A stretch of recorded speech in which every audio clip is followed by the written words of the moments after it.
Bom dia de novo. Ok. Vamos estudar conjuntos, funções e relações. E os assuntos são bem simples, que quero ver as definições que quero ver agora são bem simples, os assuntos são bem simples. Tão simples que acho que você já conhece tudo isso, mas eu quero só discutir para dar certos nomes. A primeira ideia seria, eu começo com dois conjuntos, A e B. Eu vou desenhar aqui o diagrama interno delas. Na verdade, começo com uma função, de A para B. Eu vou desenhar o diagrama interno dela, que isso significa que para cada bichinho que tem aqui, eu vou botar uma setinha com bunda para algum bichinho que tem aqui. Não sei como vai ser. Talvez é mais ou menos assim, ok? E isso já determinou o F, ok? Faz sentido isso para todos? Ok? A gente definiu, eu espero que vocês lembram bem essas definições, a imagem de qualquer subconjunto de A a partir de F e a pré-imagem de qualquer subconjunto de B a partir de F também. Ok. Quero ver o que acontece se, vamos começar uma discussão informal, o que acontece se eu trocar a direção de todas essas setinhas com bundas que tem aqui. Minha esperança é que eu vou conseguir uma função da outra direção. Ok? Quais são os possíveis problemas que tem aqui? Ok, tem mais uma. Ok.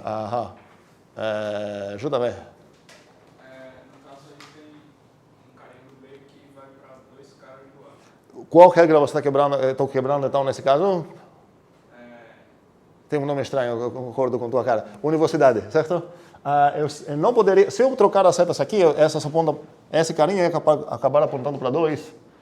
A universidade da função está dizendo que cada cara vai ser associado com apenas um cara lá. E qual seria um outro possível problema, Gustavo? Quebra de totalidade. De totalidade. E aqui está quebrando também, certo? Qual o testemunho aqui? Esse cara aqui. A totalidade me obriga que no meu domínio eu preciso responder para todas essas perguntas. Então, se eu simplesmente, cegamente, sem seguir todas essas setas, não vai ser necessariamente a função. Pode ser que seja. Pode ser. Se eu apagar isso, já eliminei um problema que tem aqui, certo? Que tinha. A totalidade não é mais um problema.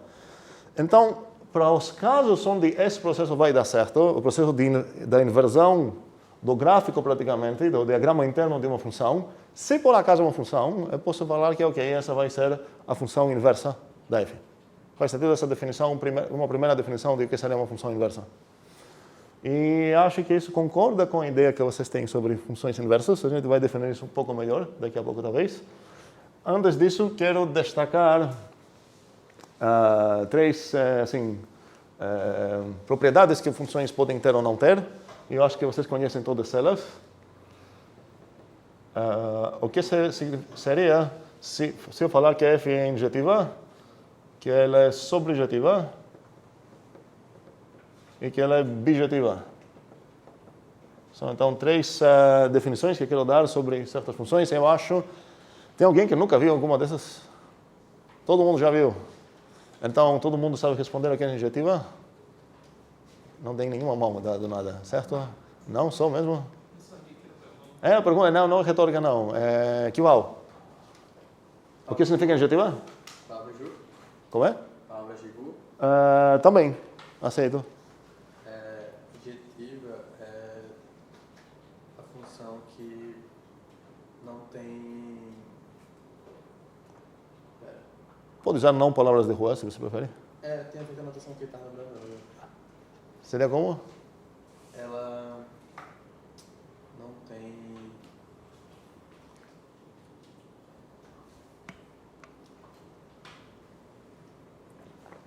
Essa aqui é injetiva? Não. Ela Qual o problema dele? carinhas que apontam para o mesmo cara. Ok. Super palavras de rua, assim, realmente. E como poderia definir essa coisa aqui? Para todo A e a linha...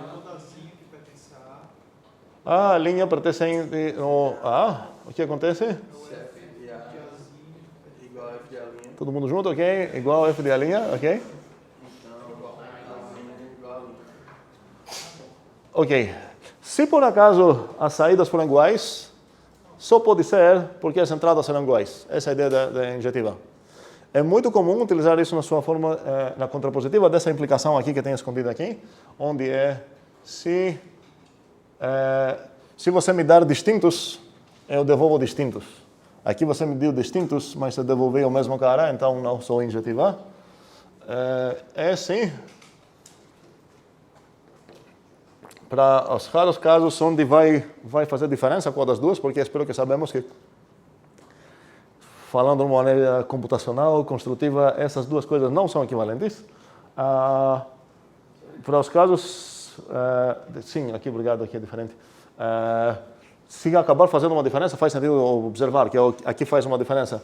Muitas vezes o que a gente vai fazer não vai fazer uma diferença aqui. Aqui eu quero falar isso com palavras de rua. F respeita as distinções. Faz sentido essa frase? Ok? Não?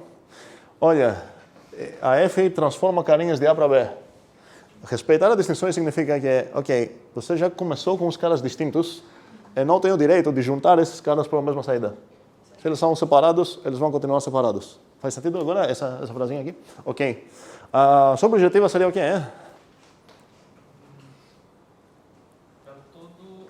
Um segundo. Eu estou usando aqui o A porque eu estou considerando que minha F é de A para B, certo? Se não tivesse isso, eu deveria falar o quê aqui?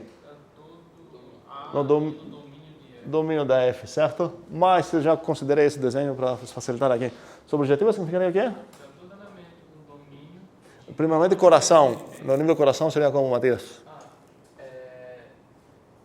Todos os carinhas de B têm uma setinha de A apontando para eles. Certo, ok.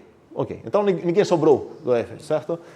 Se eu entender que esse processo, como você pega essa coisa aqui, como se fosse meio transparente, com 4 pontinhos, e bota aqui, a ideia é que ninguém sobrou, certo? Ela conseguiu, se é subjetiva, ela conseguiu cobrir perfeitamente o B.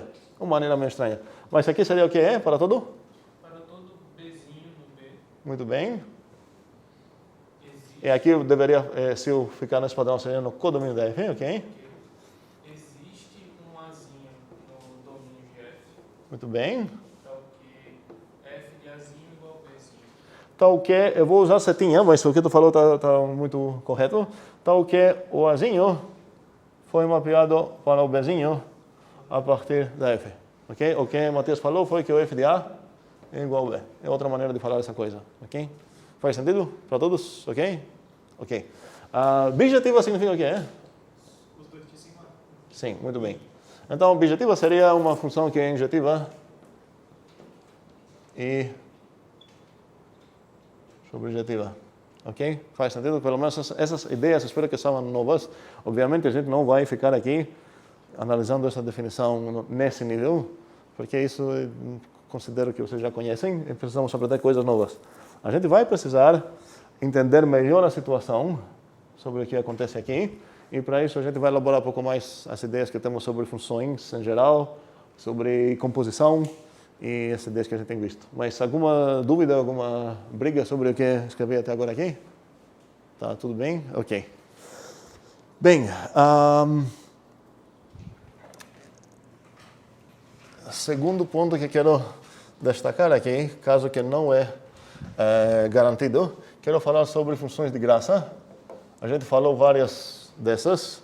Eu quero ver o que acontece se por acaso eu tenho uma função de A para C. Vou chamar ela de F. E eu também tenho uma função de B para G. Será que eu consigo garantir alguma função interessante a partir dessas duas formações? Agora, a integridade de D é também uma função interessante. Não faria sentido falar, se você tem tudo isso, garanto uma integridade aqui, ok? A integridade de D. Ok, sim, garantido, mas está esquecendo todo esse negócio que escrevi aqui, certo? Então, queria uma coisa interessante para fazer aqui. Uma função interessante a partir disso. Você me deu uma função que leva Azinhos para Czinhos e uma outra função que leva de Bzinhos para Dzinhos. Eu quero ver se eu posso definir uma coisa nova sobre isso. Márcio? De A para D. Como que você vai fazer isso? Quero ver. Vamos ver aí. Você tem um processo que transforma esses caras para esses. Você não tem nenhuma conexão entre aqui e aqui, certo? Você tem um processo que transforma Bzinhos para Dzinhos. E você acha que você vai transformar um Azinho para um Bzinho? Como? Se existia algum... Ah, certo, ok. Sim, ok. Um segundo. Se eu tivesse uma função assim, H, certo? Perfeito, eu poderia juntar essas duas, mas nesse caso nem é usar a G, certo? E na verdade, agora o maior problema é que eu não tenho esse H. Eu queria uma garantia aqui, uma função legal, a partir apenas dos dados que eu tenho já. Mais ideias? E que é função legal? Ou que G é função? Não, um segundo. A tentativa de Márcio, eu estou já alegando que não vai dar certo, porque talvez não tenha nada que conecte esses mundos aqui. Carlos? A cross D para C cross D. Ok. Boa ideia. Talvez você consiga uma definição daqui para cá. Antes de tudo, eu preciso garantir que essa coisa é garantida. E essa coisa é garantida. Essa é garantida? Não. Por que não? Você ficou com medo aqui? Foi aqui? Ela pode ser vazia. É daí? Se o A é vazio, ok? Quem é o A cruz B? É vazio, é definido. Ok? Então, um segundo. Enquanto a gente estava estudando ainda só conjuntos, sem sequer falar de funções, a gente descobriu que essa operação aqui realmente recebe dois conjuntos, fornece um conjunto. Sempre, certo? Então, o fato que você tem um conjunto A e um conjunto B, não importa se é vazio ou não, garanta que esse também é um conjunto. E o fato que você tem esse conjunto, garanta que esse é um conjunto também. Perfeito. E você acha que você vai garantir uma função assim. E a pergunta é como que você vai garantir isso? Vamos chamar ela de H. Homenagem de Carlos, ok? E qual seria, para definir H, você já falou qual é o tipo dela? H cross B para C cross D. Basta falar o quê? Como ela age, O Carlos significava Carlos, mas tudo bem. Como ela comporta? O comportamento. E já que as entradas dela são parzinhos, basta você falar, olha, se eu pegar um Azinho, Bzinho, o arbitrário Azinho, Bzinho, parzinho de Abzinho, você precisa falar para onde? E agora, Carlos mesmo, qual seria a ideia aqui? F de A e G de B. Faltou essa como? G de B. Faltou algo, né? Uma tupla. Sim, isso aqui. Então vai ser a tupla, o parzinho de FA como primeiro componente e o G de B como segundo componente. Faltou a vírgula aqui, para enfatizar que é uma tupla mesmo. Primeiramente, concordamos que essa função H aqui tem esse tipo mesmo? Ela pegou o Azinho, Bzinho e devolveu o quê? O F de A. Qual é o tipo de F de A? C. E qual é o tipo de G de B? D. E logo essa tupla tem que tipo? C cruz D. Ok? Está tudo funcionando bem. E agora a pergunta é, o que mais eu tenho nesse desenho? Vamos começar com essa pergunta. O que mais tenho nesse desenho? Vou apagar temporariamente o nome. Na verdade, antes de falar nada disso. Temos um nome, então, legal para dar para essa função. Quem quer adivinhar o nome? Matias? F cross G? Sim. F cross G. Então, isso significa que cada vez que você... Cuidado com uma coisa. Isso significa que, se nos teus dados você tem uma função de A para C e uma função de B para D, você não vai falar seja F cross G, a função blá. Você está tentando redefinir algo que já existe. Seria a mesma coisa de falar seja 2 mais 3, uma coisa blá blá. Não. Essa operação existe entre inteiros. Essa operação estamos definindo agora entre funções. Certo? Então, você não vai redefinir nada disso. Essa seria, então, realmente o nome que a gente vai dar para essa função, que conseguimos definir aqui a partir dessa ideia de Carlos. O que falta aqui de setinhas para ficar mais legal o desenho? Você quer outra função? Como é? Você quer outra função?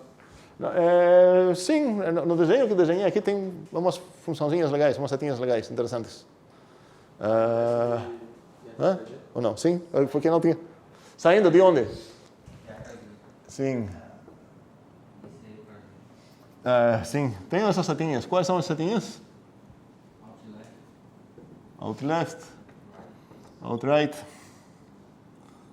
Cuidado, eu estou escrevendo out left de novo. Espero que estamos ligados que isso não é a mesma função, obviamente. Tem outro domínio, mas cada produto cartesiano possui duas projeções. A gente já investigou isso e essa seria a out right.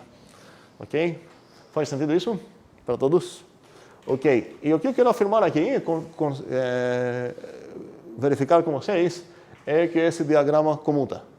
O que significa que um diagrama comuta? Acho que a gente já viu um caso disso na outra disciplina, ou estou me enganando? Sim, talvez a gente viu umas coisas dessa informação também, para quem estava aqui semestre passado, mas falar que esse quadrado comuta significa, nesse caso, nesse desenho que eu tenho, que esse caminho aqui é igual com esse caminho aqui. Ok? Como vou escrever isso com composições? Então, eu vou desenhar isso com outra cor. Ok. O que significa a coisa vermelha que eu escrevi aqui? Eu não gostei assim, na verdade, porque é esse caminho igual com esse, então vou escrever assim. Ok. O que significa isso? Sim, o F de out left, certo? Cuidado a ordem que a gente escreve isso.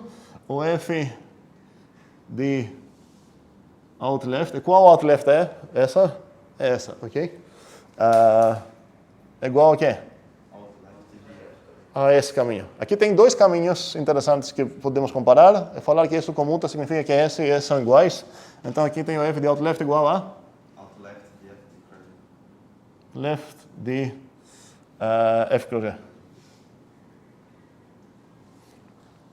Ok. E falar que a coisa azul comuta significa o que é? Agora a igualdade, vou escrever assim, porque esse cara é igual a esse cara. Significa o quê?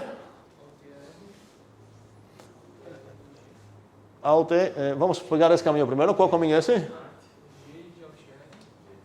O G de Alt R.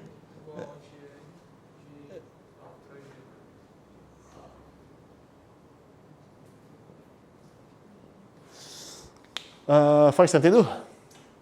E esse seria um critério bom, que a nossa definição aqui é interessante. Isso vai fazer mais sentido um pouco mais para frente.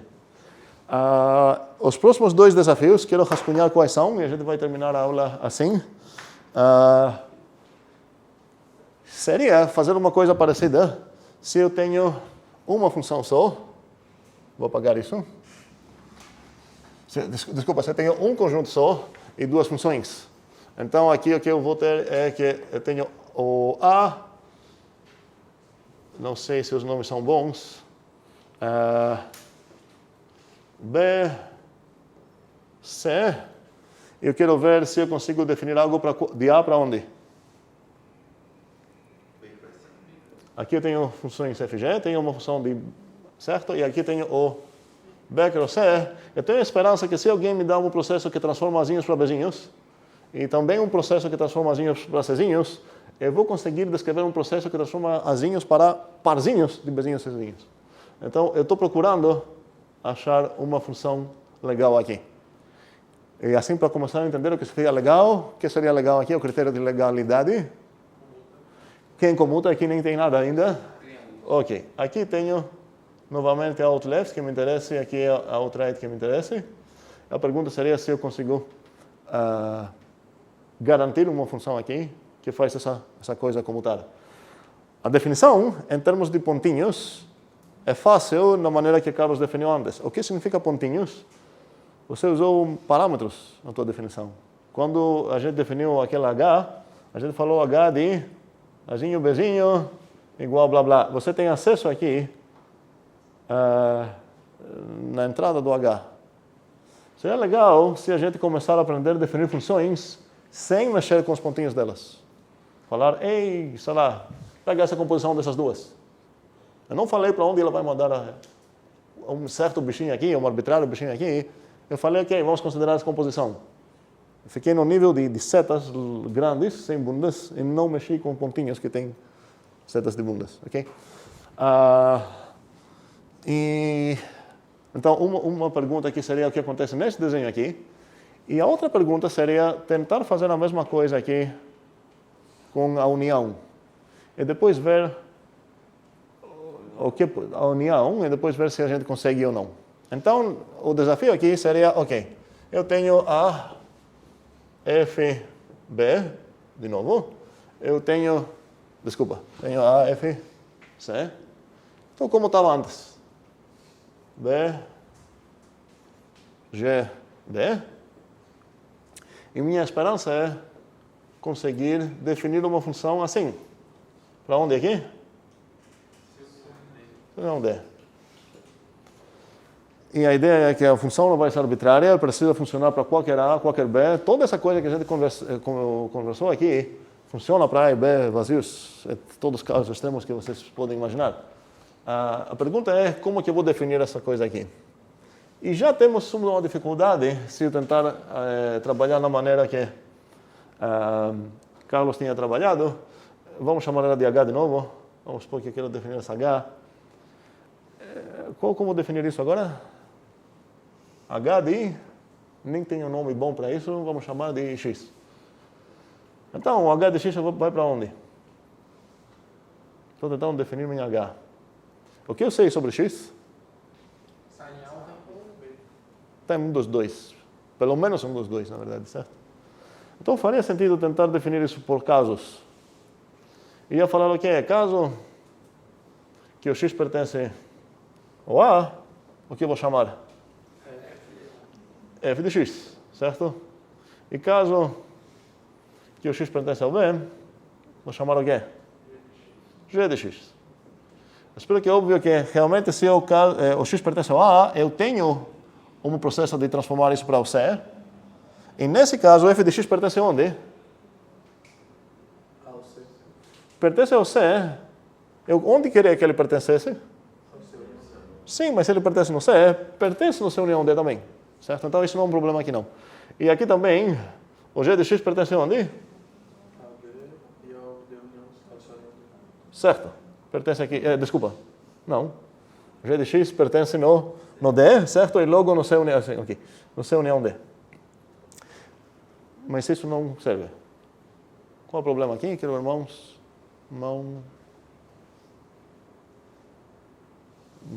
Márcio de novo, sim. Nos casos em que você tem que pertence aos dois. Um problema, sim, é que se o X pertence aos dois, ok? Você vai falar, ok, agora o que? Se você tem a convenção, que é, vamos pegar o primeiro caso na ordem, certo? Vai compilar e vai definir algo. A pergunta é, esse algo vai acabar sendo legal ou não? Vamos dizer então que caso que pertence aos dois, você vai escolher chamar o A. Poder pode, função vai ser. Nosso critério de legalidade aqui seria o quê? Não favorece nenhum dos lados? Ok, modo coração assim é bom.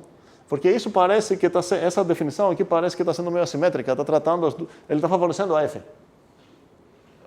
Se você escolher outra coisa, vai favorecer a G. É um argumento bom, mas com essa ideia de coisa, critério de legalidade assim mais rígido, que seria fazer algo comutar ou não fazer algo comutar, estão faltando uma sedas aqui. O que está faltando? Ian? A inclusão de A em A. Eu tenho uma função aqui que inclui o A dentro do A união B. E eu tenho essas funções aqui, estou usando essa seta aqui só para enfatizar que são as inclusões. Vocês podem escrever aqui a inclusão, sim, não é óbvio. Eu espero que lembramos. Qual é o lambda da inclusão? É lambda XX, certo? Todas essas aqui são lambda XX, mas tem diferentes domínios codomínios.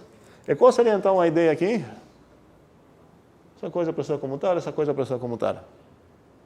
E qual o problema, como o Márcio está dizendo, se você escolher um dos lados desses caras, você vai conseguir comutar uma parte e a outra não.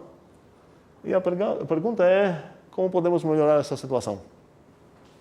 E quem é o verdadeiro culpado aqui? Quem é o verdadeiro culpado aqui? Vamos dar a resposta aqui e deixar a outra discussão para o Júlio para a próxima aula. Uma ideia seria a união. Outra ideia seria falar, peraí, você está querendo demais, eu vou definir essa coisa apenas nos casos onde concordam na sua interseção. Então, se o A e o B são esses, aqui tem uma interseção onde tem membros, mas você não está favorecendo nem a F nem a G, se por acaso, por milagre, elas concordam nessa parte aqui.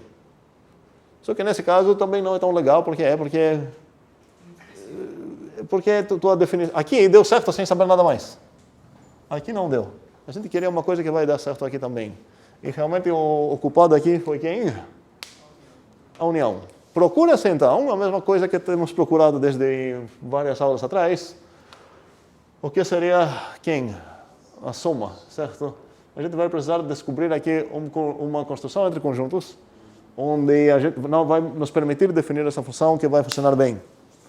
Temos um clicker para terminar. Se não me engano, o clicker é da álgebra.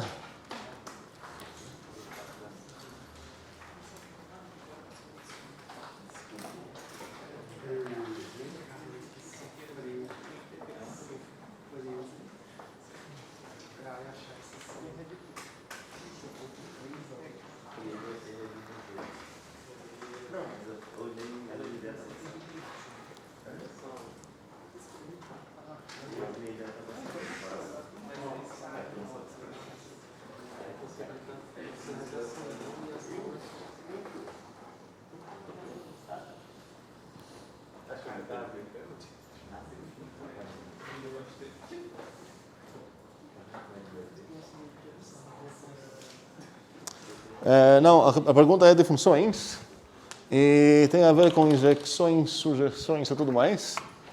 E a pergunta é a seguinte: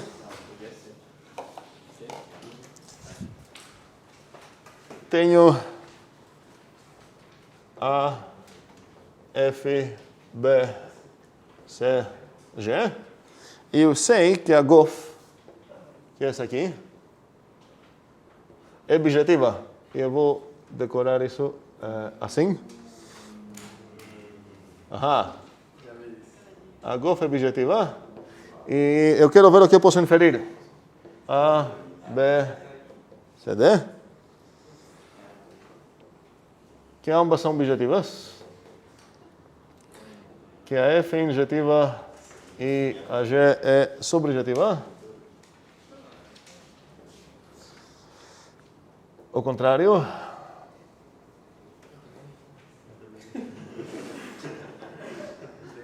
E o famoso none of the above. Ok?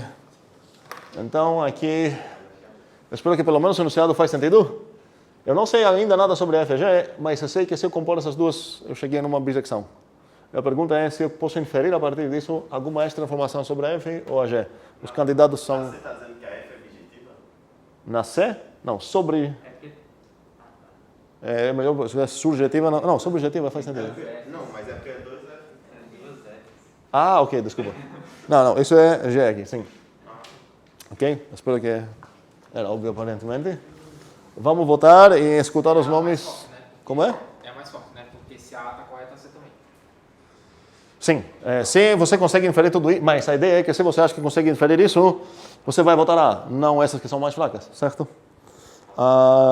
Bora